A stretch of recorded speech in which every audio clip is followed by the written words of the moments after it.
This may be controversial, but the saga of Empress Matilda is the gripping tale that Shakespeare forgot to tell. In the annals of history, there lies a story both stirring and stifled. The story of a woman who nearly altered the course of English monarchy forever, Empress Matilda. Born to King Henry I of England in 1102, Matilda was not an ordinary royal. She possessed an iron will and intelligence, unlike many of her contemporaries. But fate seemed determined to test her at every turn. Henry's only male heir, her brother William, had perished in a shipwreck, leaving Matilda as the next in line.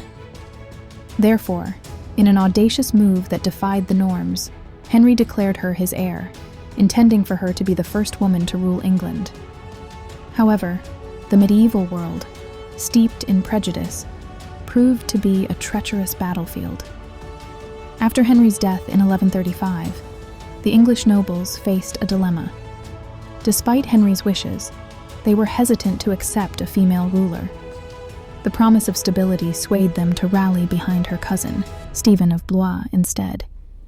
Thus began the Anarchy, a brutal civil war that pitched cousin against cousin, kin against kin.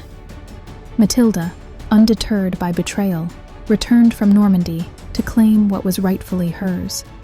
Clad in armor and fueled by determination, she rode into the storm that was to engulf England. Matilda's charisma and courage garnered a fierce following, including her half-brother, Earl Robert of Gloucester, and a powerful ally at court, Brian Fitzcount. And thus, a torrential battle for the crown ensued. There were those amongst the ranks who whispered tales of Matilda's regal dignity, a woman who dared to defy an era. There was one moment, the height of the standoff, where history could have been rewritten. In 1141, Matilda's forces captured King Stephen, and she was declared Lady of the English. Yet, within the stone walls of Westminster, the tide turned.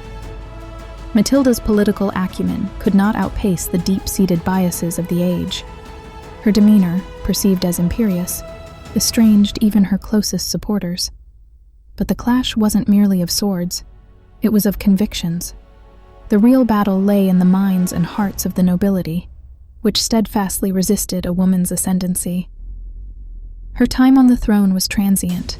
London's gates were closed against her, and thus she retreated, her passage forever emblazoned as her escape of the males, where legend claims she slipped through a hostile siege, camouflaged by snow-white cape to evade capture.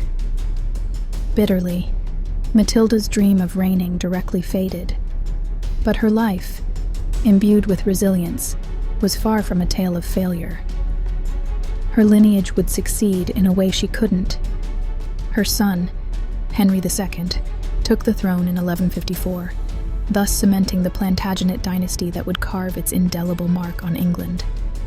In quiet reflection, Matilda's story surfaces as one of relentless tenacity. Amidst trials and tribulations, she paved the way for future sovereigns born of her line. Therefore, her legacy isn't merely in what she lost, but in the force with which she fought for what was hers, inspiring tales of valiant queens to come.